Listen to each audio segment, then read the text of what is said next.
معروف صحافی اور تجزیہ کار رؤوف کلاسرا نے کہا ہے کہ ہمارے سیاستدانوں نے سوشل میڈیا کی مدد سے اپنے حامیوں کی ایسی ذہن سازی کر دی ہے کہ اب وہ کرپشن کو کرپشن اور سکینڈل کو سکینڈل سمجھتے ہی نہیں۔ ان کے مطابق اب سکینڈل اور کرپشن اپنے معنی کھو چکے ہیں۔ آج کوئی لیڈر اپنی کرپشن کا دفاع خود نہیں کرتا بلکہ اس کے فالوور یہ کام کرتے ہیں۔ چونکہ اس رنگ میں سب رنگے گئے ہیں، اس لیے اب کوئی کسی کو تانا دینے کے قابل نہیں رہا۔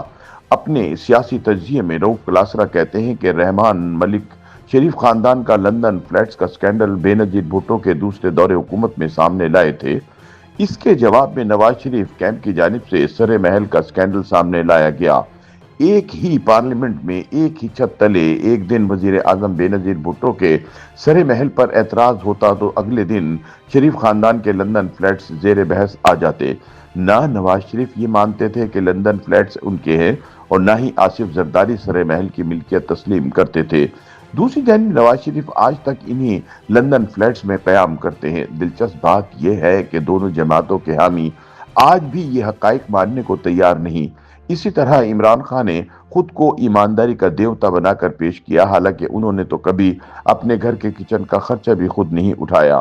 190 ملین پاؤنڈز کرپشن کیس اور توشہ خانہ ریفرنسز میں سزا پانے والے عمران خان نے اپنے حامیوں کو یہ تاثر دیا کہ ان جیسا ایماندار کوئی پیدا ہی نہیں ہوا، جبکہ نواز شریف اور آصف زرداری ان کے سامنے بونے ہیں۔ پھر جب پاناما لیکس سامنے آئیں تو معلوم ہوا کہ ہمارے حکمران خاندانوں کی جائیدادیں تو دنیا کے 5 بر اعظموں میں پھیلی ہوئی ہیں۔ رؤوف کلاسرا کے مطابق عمران خان نے پاناما لیکس کو منطقی انجام تک پہنچایا، لیکن جب وہ خود وزیر اعظم بنے تو انہوں نے بھی وہی راستہ اختیار کیا۔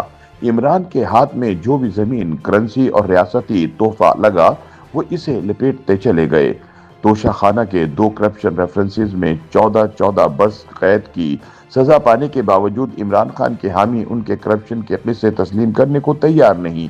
آج بھی یہ موقف اپنایا جاتا ہے کہ اگر ایسا ہوا بھی ہے تو خان پچھلے حکمرانوں کے مقابلے میں چھوٹی برائی ہیں۔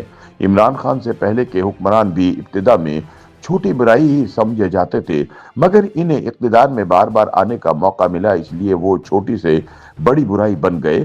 سینئر صحافی کے مطابق اگر عمران خان کو بھی بار بار اقتدار میں آنے کا موقع ملتا رہا تو وہ بھی کرپشن کے نئے ریکارڈ قائم کرتے ہوئے اپنے ہم اثر سیاستدانوں کو اس میدان میں پیچھے چھوڑ دیں گے۔ ان کے مطابق ایمانداری کوئی آپشن نہیں ہوتی۔ آج دل کیا تو ایماندار ہو گئے اور کل دل کیا تو مال پر ہاتھ صاف کر لیا۔ انسان یا تو ایماندار ہوتا ہے یا نہیں ہوتا۔ اسی طرح برائی بھی چھوٹی یا بڑی نہیں ہوتی بلکہ یہ کینسر کی طرح ہوتی ہے۔ رؤوف کلاسرا کے بقول کینسر کا خلیہ چھوٹا ہو یا بڑا، ایک بار اگر وہ جسم میں جڑ پکڑ لے تو وقت کے ساتھ بڑھتا ہی ہے، کم نہیں ہوتا۔ یہی حال برائی کا ہے جو وقت اور موقع کے ساتھ مزید پھیلتی چلی جاتی ہے۔ کلاسرا کہتے ہیں کہ 1985 میں جب نواز شریف پہلی بار وزیر اعلیٰ بنے تو ان پر الزامات کی نوعیت کچھ اور تھی۔ جب 2017 میں تیسری بار وزارت عظمیٰ سے نااہل ہو کر جیل جانے تک الزامات کی نوعیت بالکل بدل چکی تھی۔ دوسری بار وزیر اعظم بننے تک ان پر مالی بدعنوانیوں کے کئی الزامات لگ چکے تھے، مگر تیسری ٹرم تک آتے آتے سارا کچا چٹا سامنے آ گیا اور 5 بر اعظموں میں جائیدادیں نکل آئیں۔ یہی حال آصف زرداری کا بھی رہا۔ پہلی ٹرم سے دوسری ٹرم اور پھر آگے کے سفر کو دیکھ لیا جائے تو جنیوا بینکوں میں $60 ملین جیسی باتیں بھی اب پرانی محسوس ہوتی ہیں۔ وہ بھی ابتدا میں چھوٹی برائی سمجھے جاتے تھے مگر وقت کے ساتھ یہ برائی بڑھتی چلی گئی۔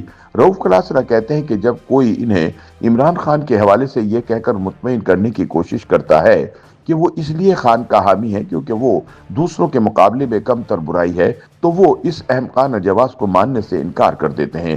ان کے مطابق یہ چھوٹی بمقابلہ بڑی برائی کا مسئلہ نہیں بلکہ برائی بمقابلہ شرافت اور نیکی کا معاملہ ہے۔